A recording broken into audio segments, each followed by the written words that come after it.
Eh oui, il pleut, et il pleut bergère, retournez dans les rangs des moutons. En tout cas, nous sommes là, c'est Sunijin, le journal du Mercato, bat son plein.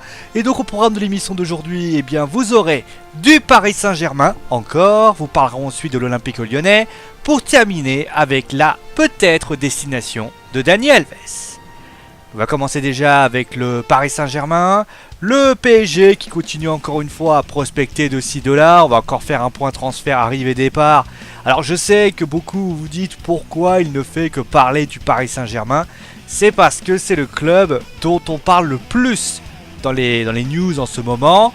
C'est vraiment il y a beaucoup d'informations qui se fait de $6. Alors certes, il y a beaucoup d'autres clubs, mais le Paris Saint-Germain attire beaucoup en ce moment dans l'Hexagone. Mais en tout cas, du côté du Paris Saint-Germain, on va commencer bien sûr avec les rumeurs d'arrivée.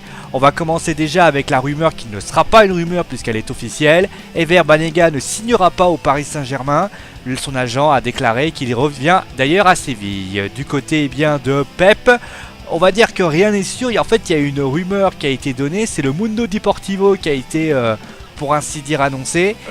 Qui a annoncé d'ailleurs, en fait, il y a une photo qui a été donnée sur Twitter. Durant cette photo, vous voyez Pep avec donc le nouveau maillot du Real Madrid et son numéro. Ce qui pouvait insigner une prolongation de contrat juste après la Coupe des Confédérations. Alors après, on ne sait pas si c'était un coupe marketing. Voilà, ils sont bien plantés. Mais en tout cas, pour le moment, Pep ne sait pas où il sera l'année prochaine. La semaine prochaine, lui, on ne sait pas non plus. On parlera aussi avec autre de choses. Nous parlons également de Rafael Guerreiro.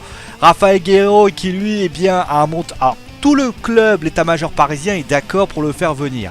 Le souci, c'est que le montant de transfert qui est demandé pour l'ancien Lorientais de 35 millions d'euros.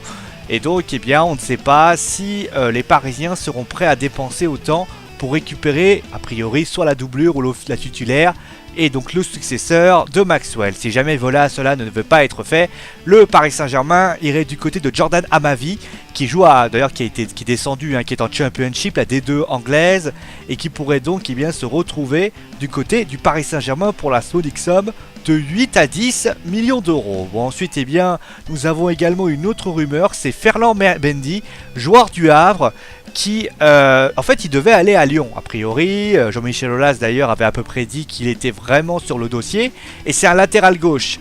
Le souci, c'est que le Paris Saint-Germain pourrait mettre son grain de sel. Alors pourquoi ils sont là? C'est qu'en fait ce n'est pas lié simplement au Paris Saint-Germain, ce serait lié à Porto.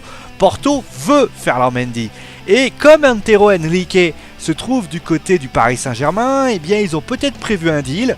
Porto a dit au PSG, nous on est d'accord pour que vous l'achetiez, vous nous le donnez en prêt, on vous le forme, et ensuite vous le récupérez flambant neuf. Bon, après on ne sait pas si Lyon sera d'accord avec ça, mais en tout cas voilà ce qui a été donné. Maintenant on va passer bien sûr au départ.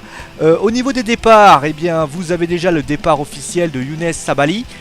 Sabali qui d'ailleurs est parti officiellement à Bordeaux. Il était en prêt l'année dernière là-bas, et donc il a signé pour 4 millions d'euros. Ensuite du côté du deuxième, c'est Serge Aurier. Voilà, Serge Aurier qui pourrait quitter le Paris Saint-Germain pour aller du côté de la Juventus de Turin.